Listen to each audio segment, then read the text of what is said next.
오늘은 이사야 13장에서 23장까지 이렇게 묶여져서 말씀하시는 그런 그 열방을 향한 심판의 경고를 좀 말씀을 드리겠습니다.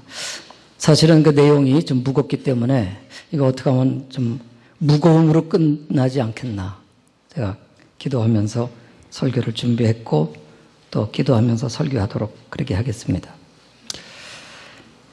우리가 이 이사야서는 예언서입니다. 그래서 이스라엘을 중심해가지고 모든 나라가 이루어지게 될 앞날의 그 모든 일들을 예언을 하셨는데 그 예언은 늘 그랬습니다. 죄악에 대한 심판, 또 멸망, 그리고는 또 구원, 회복, 이것이 계속 이렇게 연속이 되어지는데 그 중에 이 13장에서 23장까지는 아주 이렇게 집중적으로 모든 열방들, 모든 세계의 나라들의 그 심판에 대한 경고 말씀이 이렇게 다 묶여서 편집이 되어 있습니다. 그래서 오늘 우리들이 그 내용을 보게 되겠는데, 각 나라마다 이렇게 그 지역들이 많이 나오고 또 우리들이 그 당시에 그 배경을 다 이해하지 못하기 때문에 좀 해석하기가 쉽지가 않습니다.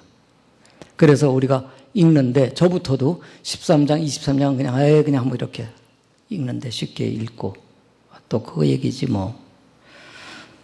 그렇게 가기 쉬운데 그 당시에 사람들을 생각해 보면 한 100년 어간에 이루어질 일들이니까 안 믿는 사람이 대부분이었지만 믿는 사람들에게는 이 이사야서의 내용이 얼마나 정말 초미의 관심이었겠습니까? 우리는 어떻게 되는 거지? 오늘날 우리들이 이 말씀을 대할 때 물론 2700년 전 말씀이지만 이 말씀이 역사 속에서 그대로 이루어졌거든요. 그러니까 우리들은 다시 이 말씀을 보면서 그렇지. 하나님의 말씀은 무엇이었고 하나님의 말씀대로 이 세상이 이렇게 그대로 다 이루어졌다고 한다면 이 말씀 속에서 우리에게 주시는 메시지는 뭐야? 하면서 우리들이 이 말씀을 또 오늘날의 주님의 그 메시지로 받을 그런 그 의미가 있다고 생각이 됩니다. 사랑하는 여러분, 정말 이 세상은 어떻게 될까요? 우리는 구원을 받았고 우리는 천국의 소망이 있지만 이 세상이요. 우리가 배가 잘못돼가지고 침몰되는 경우들이 있습니다만 우리들이 살고 있는 이 시대와 그리고 이 세계의 그 모든 나라들은 큰 배와도 같습니다. 그런데 거기에 구멍이 뚫렸다든지 항해를 지금 선장이 잘못하고 있다든지 하여간 문제가 있어요. 그런데 각 분야들마다가 다 이렇게 이렇게 기술적으로 관리하는 부서는 관리하고 음식 만든다든지 서비스하는 부서는 또 그렇게 하고 각 분야마다 다 복잡하기 때문에 그냥 이 배가 어떻게 되는지 그거 관심 없어요. 그런데 분명히 잘못됐다고 한다면 이 배는 침몰할 거거든요. 근데 침몰하는 거로 끝나는 것이 아니라 여기에 구원이 있고 새로움이 있고 이 침몰된 이후에 되어질 그 어떤 일들이 하나님의 그 구속사에서 계시가 되어졌다는 이 사실을 보면서 우리는 성경과 성경의 기록과 세상의 그 모든 역사의 의미를 가지고 이 모든 것들을 살펴보는 것이죠. 그래서 이 단락에 나오는 모든 나라들은 한결같이 다 멸망을 당하게 됩니다. 그 멸망을 당하게 되는 이유와 그리고 멸망에 대한 그 상황을 적나라하게 말씀을 하시고요. 그리고는 거기에 빠짐없이 하나님의 구원에 대한 소망에 대한 말씀도 하시면서 하나님이 이 세상과 그리고 모든 나라에 대한 마음을 우리들에게 보여주고 계십니다. 그래서 짧은 시간이지만 이 11장이죠. 내용을 우리가 일견하면서 하나님의 오늘날 우리들에게 주시는 메시지가 뭔가를 좀 생각을 해보고자 합니다. 우선 이 10개 이상인데요. 사실은 10개 나라를 에 대한 그 말씀을 하시면서 대표적으로 바벨론을 제1번으로 말씀을 합니다. 왜 그러냐 하면은 바벨론은 우리 세계에서 체제를 갖춘 나라로서는 일본 나라거든요. 그죠? 바벨탑 하는 나라 있지 않습니까? 바벨론. 그 나라가 옛날 바벨론이고, 그 다음에 지금 성경에 나오는 바벨론은 신바벨론이고, 그 다음에 이 세상을 이 바벨론으로 상징화해가지고 모든 세상을 가리켜서 바벨론이라고 요한계시록에는 말씀을 하고 있고, 그러니까 바벨론이라고 하는 이 나라는 좀 특별한 의미를 가지고 있죠.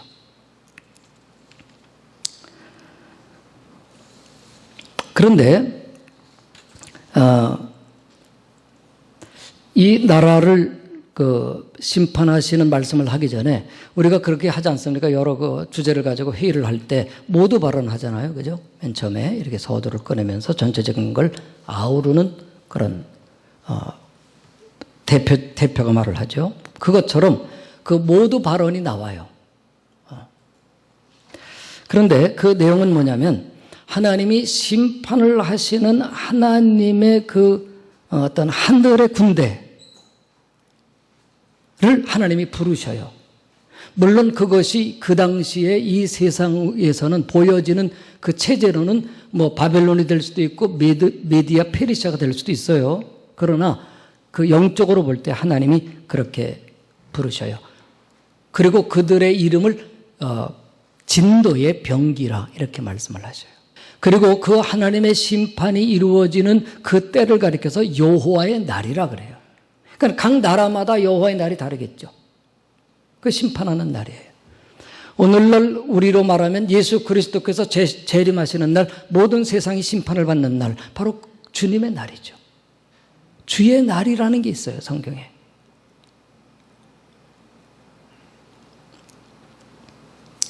그리고 그 날은 아주 비참해서 소돔과 고모라처럼 흔적도 없이 멸망한다 그랬는데, 저도 예루살렘을 가봤지만 거기에 사해 남단에 그 사해가 소돔 고모라가 있었는데 흔적이 없어요. 그냥 누가 이렇게 팻말 갖다 놓고 이렇게 붙여놨어요. 여기 소돔 고모라였다고. 흔적이 없어요. 참 의미가 있어요. 이제 성경을 좀 제가 읽어드리겠습니다. 모두 발언입니다. 너희는 산 위에 기치를 세우고 깃발을 세우고 소리를 높여 그들을 불러 내가 거룩하게 구별한 자들을 명령하고 또 나의 용사들을 보내서 나의 노여움을 행하게 하라 합니다. 그래서 산 위에 무리의 소리가 나고 그 다음에 만군의 주께서 싸움을 위하여 군대를 검열하십니다. 자, 다 모였는지 진열은 갖췄는지. 이제 심판의 상황과 그 멸망의 그 어떤 절망감이 아까 우리가 10절 같이 읽었는데요. 그 내용이 그렇습니다. 하늘의 별들이 그 빛을 내지 아니하고 해가 돋아도 어두우며 달이 그 빛을 비추지 아니할 것이다. 그럽니다. 그러므로 내가 맹렬히 노하는 날 하늘을 진동시키며 땅을 흔들어 그 자리에서 떠나게 하리니 내가 세상의 악과 악인의 죄를 벌하며 교만한 자의 오만을 끊으리라.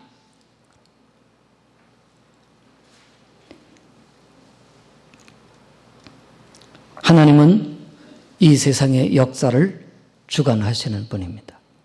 그냥 우리가 이렇게 역사가 그냥 우리 사람에 의해서만 그냥 이렇게 시대 따라 그냥 그랬지 흥망성쇠 그냥 그러지. 저 위에 하나님은 참된 권세를 가지고 당신의 주권을 가지고 이 세상을 하나님은 평가하시고 심판하신다 하시는 것이죠. 그럼 이제 10개 나라를 제가 몇 개 나라는 좀 구체적으로 나머지 좀 작은 나라들은 그냥 이렇게 좀 쉽게 이렇게 해서 좀 10개 나라를 말씀을 좀 드리겠습니다. 첫 번째 바벨론입니다. 그 나라의 권세는 파괴되고 나라는 황폐화되게 될 것입니다. 그의 낮아짐이 이 예언자가 아주 상상력을 발휘해가지고 그 비유적으로 말씀을 하고 있는데요. 한번 좀 보시죠. 땅 아래 스올이 너를 반겨. 지금 바벨론이 무너진 겁니다. 그 이제 임금에 대한 얘기겠죠. 땅 아래 스올이 음부가 너를 반겨 소동하여 너를 영접하되 죽어 잠든 세상 모든 통치자의 망령을 깨우며 열방의 모든 왕을 그들의 권좌에서 일어나게 깨우도다. 그러니까 바벨론 왕이 지금 음부에 내려간 거예요. 그런데 그 음부에 내려갔는데 거기 10왕들 먼저 죽은 왕들이 있지 않습니까? 그들의 왕들이 다 깨어나는 거예요. 그리고는 그 바벨론의 그 권세, 바벨론의 왕을 지금 맞이한 거예요. 이들이 그렇게 말을 해요. 너도 우리와 같이 무력하게 되었느냐? 우리와 같은 신세가 되었느냐? 내 영화가 스월에 떨어졌으며 구데기가 내 아래 요처럼 깔림이고 지렁이가 너를 이불처럼 덮어도다. 그러면서 과거 얘기를 합니다. 너 아침의 아들 계명성이요. 이 계명성이 우리 금성인데요. 어찌 그리 하늘에서 떨어졌으며 내 민족들을 짓밟아 엎은 자여 어찌 그리 땅에 찍혀 넘어졌는가. 내가 마음에 이르기를 내가 하늘에 올라 하나님의 묵별 위에 내 자리를 높이리라. 가장 높은 구름 위에 올라 가장 높은 분과 같아지리라 하였도다. 우리 보통 이 말을요, 우리 그냥 저 사탄 루시퍼가 교만해가지고 하나님하고 견주려고 높아졌다 그러는데 그 해석이 맞든 틀리든 그건 둘째고요. 그거는 근거는 없어요, 사실은. 그러나 인간 최고의 나라가, 인간 최고의 그 권세가 하나님과 견주려고 했던 지금 그 표현 아닙니까? 그거는 사탄의 속성을 발휘했던 거예요. 그러니까 사탄이 그렇게 했다 안 했다 지금 그 얘기를 우리가 지금 논할 수는 없는 거고, 그러나 우리 인간이 하나님처럼 높아지려고 했던 그게 바벨탑 아닙니까? 이 세상 오늘날의 그 모든 세상의 그 경영과 목표가 그것이죠.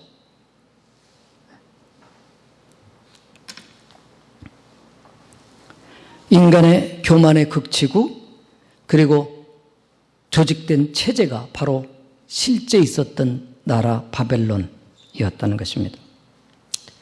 계속해서 이렇게 말을 합니다. 그러나 이제 내가 수올, 이 음부입니다. 곧 구덩이 맨 밑에 떨어짐을 당하리로다. 너를 보는 이마다 주목하고 이 사람이 땅을 진동하며 열국을 떨게 하며 세계를 황폐하게 하며 성읍을 파괴하며 사람들을 사로잡고 돌려보내지 아니하던 자냐? 네.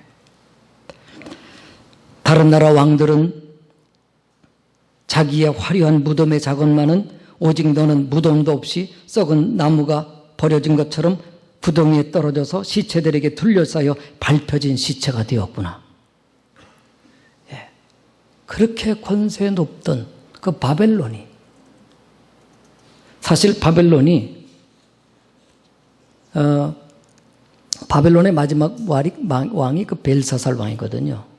우리 그 다니엘서에 보면은 벨사살이 막 연애를 하고 막 할 때에 손이 나타나가지고 글을 쓰지 않습니까?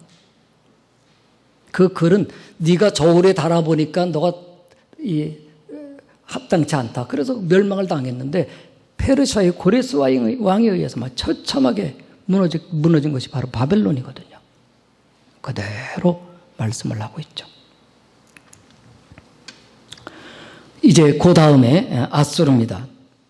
아수르는 바벨론의 전 먼저 있었던 제국입니다. 이에 대한 언급은 이렇게 말씀하고 있습니다. 아수르의 멸망은 하나님의 뜻, 세계를 향한 하나님의 경영이므로 성취될 것이다 하면서 만군의 여호와께서 맹세하여 이르시되 내가 뜻한 것이 반드시 실행되며 내가 경영한 것을 반드시 이루리라. 그래서 아수르도 멸망할. 그 다음 블레셋입니다. 늘 이스라엘의 옆구리에 고통을 주었던 블레셋.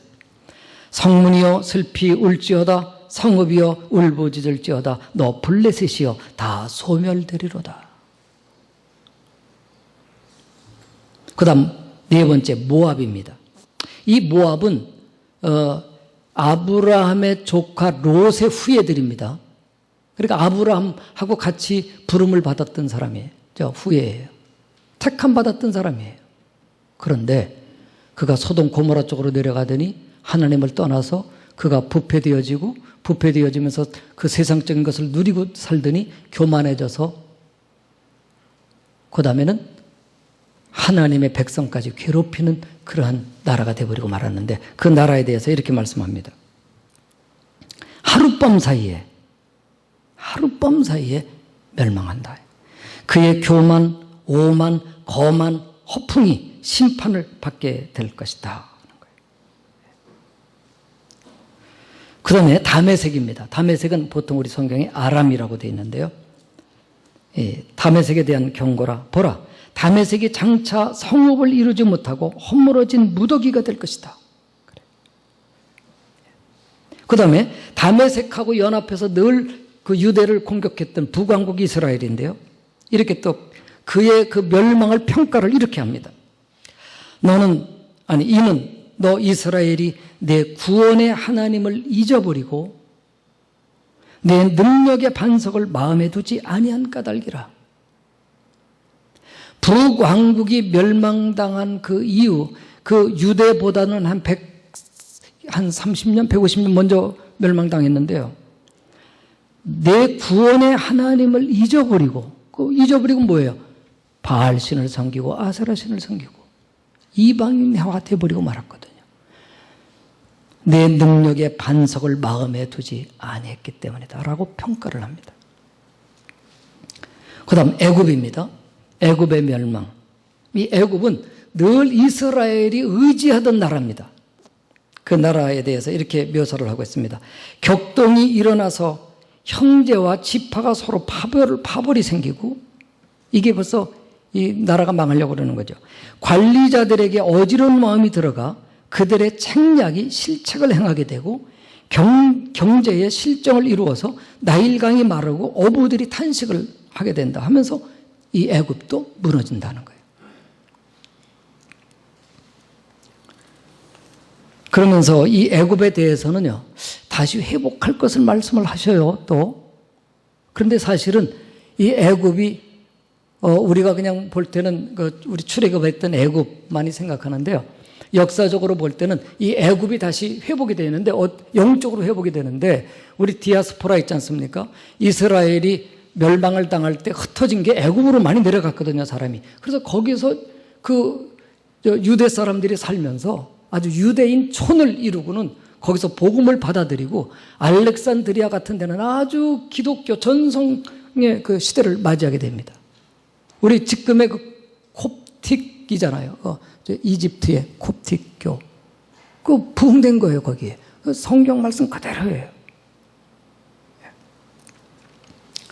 그 다음에 에돔, 두마라고 하는 건데요. 에돔입니다. 날이 새면 이렇게 이제 날이 새려면 얼마나 남느냐 고통 속에서 파수꾼이 그래 질문하니까 파수꾼이 그래요. 아침이 오나니 밤도 오리라. 아침이 오는 듯 하더니 다시 밤이 와요. 재앙이 어느 기간 동안 계속 지속될 것을 말씀을 하고 있죠. 그 다음 아라비아에 대한 경고입니다. 이 아라비아는 아브라함의 두 아들 이삭과 이스마엘이 있었는데요. 이스마엘의 후손들입니다. 아라비아에 대한 경고라. 주께서 이같이 내게 이르시되 그들의 영광이 다 쇠멸하리라. 그 다음 마지막 두로입니다. 두로 하면 우리 두로와 시돈 하게 해가지고 저쪽 베니키아 우리 그러지 않습니까? 베니게 상인 그 해변이거든요. 그 나라는 이집트와 저 유럽과의 그 어떤 그 교역을 통해서 아주 부유했던 나라거든요. 그래서 이 부요의 상징 국가가 바로 이 두로입니다. 그 두로에 대해서 말씀을 하는데 그 두로에 대한 내용은 좀 길어요. 조금 좀 보시면요. 그들의 교만을 낮추시고 그들의 영화를 욕되게 하시는데 두로에 대한 경고라. 바닷사람 시돈 상인들로 말미암아 부요하게 된 너희 해변 백성들아, 애굽의 추수를 큰 물로 수송하였으니 열국의 시장이 되었도다. 그 상인들은 귀족들이요 그 무역상들은 세상의 존귀한 자들이었던 두로인데 누가 이렇게 그를 망하게 하였는고. 그랬더니 이렇게 말씀하셔요. 만군의 여호와께서 그것을 정하신 것이라. 모든 누리던 영화를 욕되게 하시며 세상의 모든 교만하던 자가 멸시를 받게 하려 하심이라. 그래요. 그런데 이 두로에 대한 말씀을 하면서 그 뒷부분이 우리로 하여금 좀 생각하게 하는 예언이 나와요. 그게 뭐냐면은 잊혀진 바 된 너 음녀요. 이 음녀 그러면 요한계시록의 마지막에 나오는 내용이거든요. 수금으로 이제 망한 지금 두로에 대한 말씀이에요. 수금으로 기묘한 곡을 노래하여 너를 다시 기억하게 하라. 두로가 다시 회생을 하네요. 그러면서 70년이 찬 후에 여호와께서 두로를 돌보시리니. 그러니까 바벨론이 멸망한 다음에 두로가 다시 회생을 하는데 이렇게 말씀을 하시는 내용이에요. 그가 다시 값을 받고 해상무역을 통해서 열방과 음행을 행할 것이다. 그래요. 그런데 이 두로라고 하는 부의 상징 국가가 오늘날의 세상에 자본, 우리 자본주의 할 때 자본, 무역, 부, 이런 것들을 우리가 상징적으로 생각할 수 있는데 이 세상을 미혹하는데 음행으로 미혹을 해서 세상을 무너뜨리는 그러한 세력임을 보여주고 있죠. 그래서 요한계시록에 보면 이 두로라고 하는 표현은 아니지만 음녀에 대한 얘기가 나옵니다. 이렇게 해서 10나라가 그 죄로 인해서 심판을 받게 되고 멸망을 받게 되는 내용을 보게 되는데 결론적으로 하나님은 이스라엘뿐만 아니라 이 세상의 모든 나라도 다 주관하시는 분이라는 사실입니다. 그래서 하나님은 당신의 그 진리, 하나님의 법을 따라서 평가하시고 심판을 하시는 것이죠. 그래서 세상의 그 모든 나라들의 운명이 하나님의 말씀대로 된다는 사실이에요. 근데 이 예언서가요, 앞으로 이렇게 멸망하리라, 심판을 받으리라 이렇게 미래형으로 되어 있잖아요. 우리 한국말은. 근데 원래는 미래형이 아니라 이렇게 종결이 된 거예요. 이미 그렇게 완성이 된 거예요. 그러니까 이사야가 볼 때는요, 뭐 바벨론이든 아수르든 뭐 두로든 이게 환상을 지금 보는 거거든요. 볼 때 그들이 완전히 망한 거예요. 이미 완료된 거예요. 아수르가 멸망하였구나 라고 말했는데 우리 한국 말은 멸망, 왜? 앞으로 100년 후에 될 일이니까 멸망하리라 이렇게 된 거예요. 그러니까 성경의 예언서는 미래를 말씀하지만 그 예언자들은 이미 그렇게 결정되고 확정되어진 상황을 보고 예언을 하는 거예요. 우리가 주 예수를 믿어라 그러면 너와 네 집이 구원을 받으리라 예언을 하지 않습니까? 그런데 그거는 뭐예요? 받은 거예요. 주 예수를 믿어라 그러면 너와 네 집이 구원을 그러면 미래에 구원 받을지도 몰라. 그게 아니에요.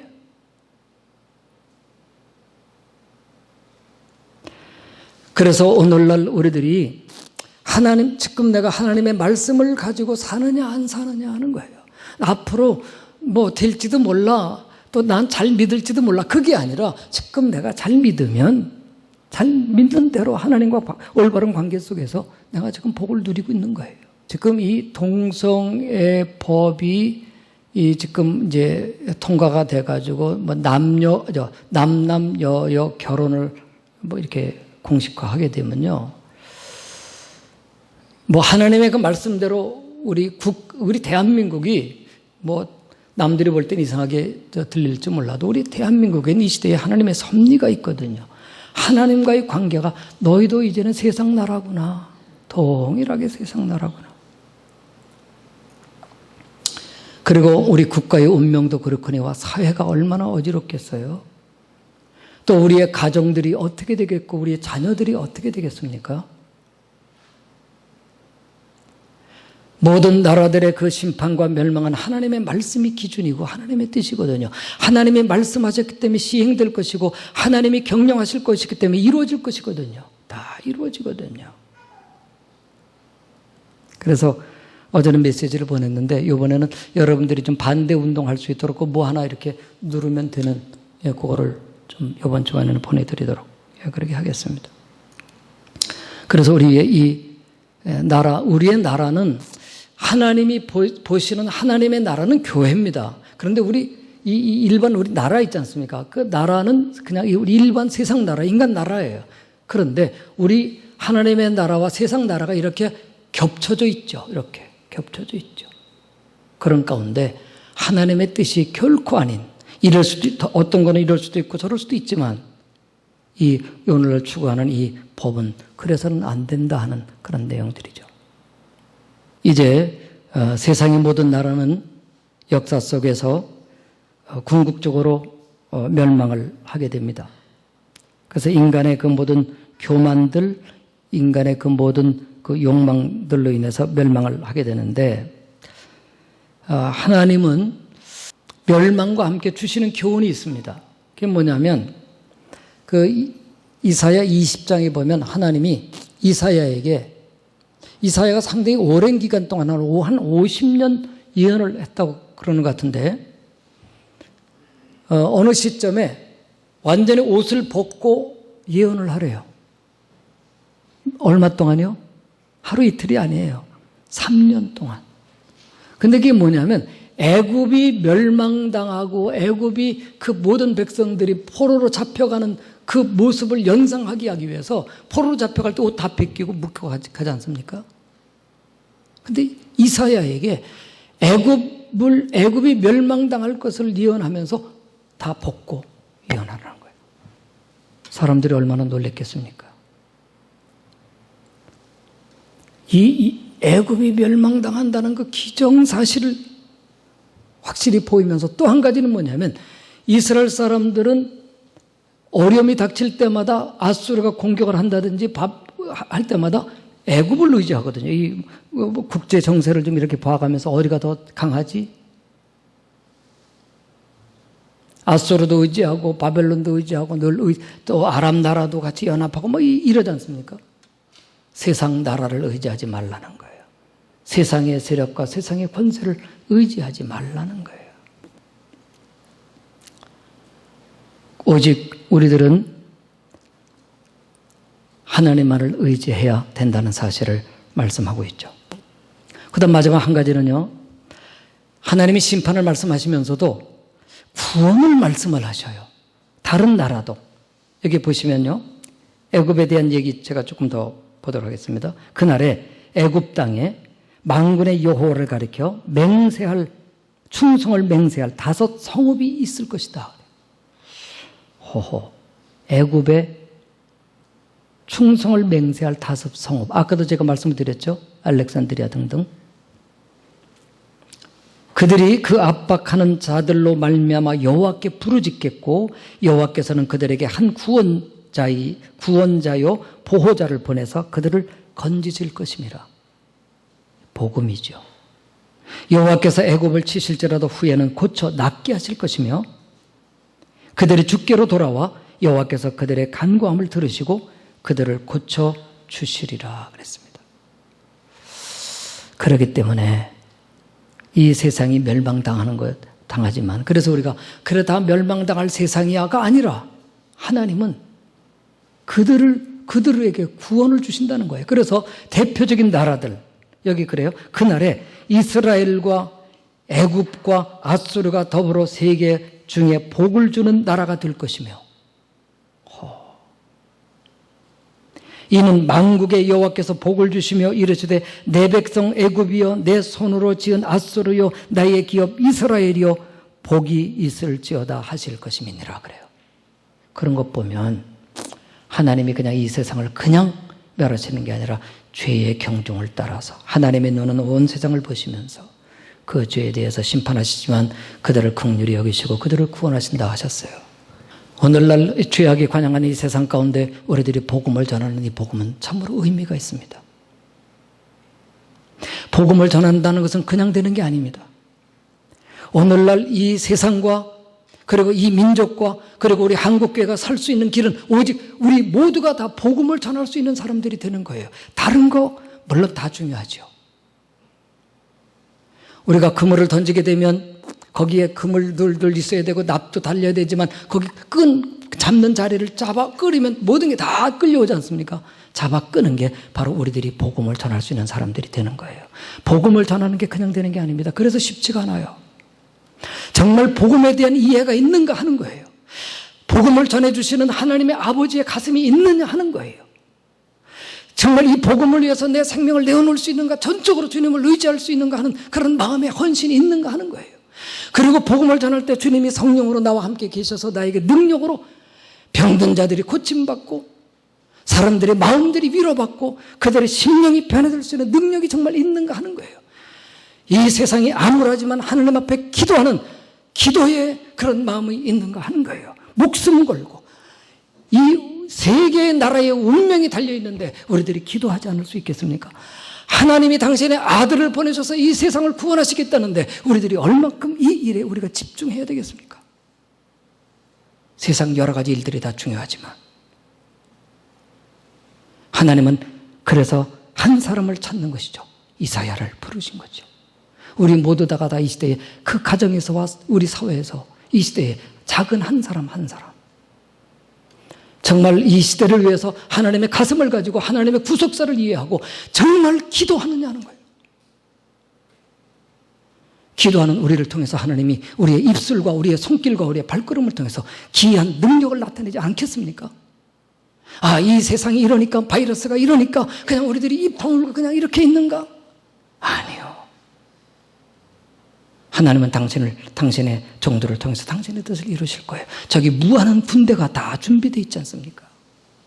하나님의 나라를 위해서 우리 그렇게 사는 저와 여러분들이 되시기를 주의 이름으로 축원을 드립니다.